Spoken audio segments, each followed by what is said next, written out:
नमस्कार मंडळी, आज आपल्या नवीन व्हिडिओमध्ये मी सर्वांचं स्वागत करते। मी इथं काय केलेले, गॅसवर कुकर मांडून घेतलेला आहे। त्यामध्ये मी एक पळी तूप घातलेले, साजूक तूप घातलेले आहे। त्यामध्ये मी जिरे घातलेले आहेत आणि जिरे छान तडतडल्याच्या नंतर 5-6 लाल मिरच्या त्या तुपामध्ये मी घातलेले आहेत। आता ह्या लाल मिरच्या छान तळून निघल्याच्या नंतर त्यामध्ये काय करायचं आहे, बारीक चिरून घेतलेला कांदा घालायचा आहे। हा कांदा छान त्या तुपामध्ये परतून घ्यायचा आहे। अगदी तांबूस होईपर्यंत कांदा परतून घ्यायचा आहे तुपामध्ये। कांदा परतल्याच्या नंतर त्यामध्ये एक गड्डी लसूण आणि एक आल्याचं मी इथं कुटून घेतलेले, ठेचून घेतलेले। ते लसूण आणि आलं ठेचलेलं आलं लसूणाची जी पेस्ट आहे ती घालायची आहे आणि ती छान त्यामध्ये मिक्स करून घ्यायची आहे।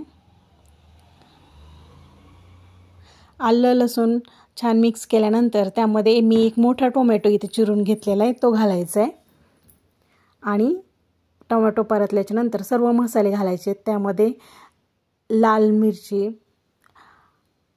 धना पावडर, हळद आणि गरम मसाला घातलेला आहे मी आणि हे मसाले सर्व परतून घ्यायचे।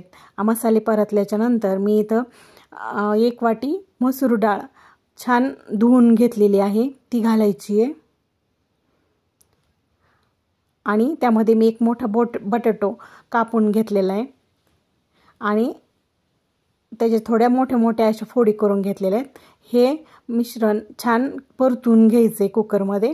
नंतर आपल्याला हवं जितकं पातळ हवे तितकं पाणी त्यामध्ये घालायचे आणि ते छान पुन्हा मिक्स करून घ्यायचे पाण्यामध्ये आणि मीठ घालायचं राहिलं होतं, मीठ घालून घेऊयात आपण आणि मीठ पण छान मिक्स करून घ्यायचे। हे सर्व मिक्स केल्यानंतर त्या कुकरला झाकण घालून त्या कुकरच्या 4 शिट्ट्या करून घ्यायच्यात। आता इथं आपल्या कुकरच्या 4 शिट्ट्या झालेल्या आहेत आणि आपली मसूर डाळ छान अशी शिजलेली आहे, पाहू शकता तुम्ही। आता आपण सर्व करू। एका वाटीमध्ये मी सर्विंगसाठी घेतलेला आहे। ही डाळ छान शिजते 4 शिट्ट्यामध्ये आणि ही खायला इतकी टेस्टी लागते ना, तुम्ही एकदा करून पहा।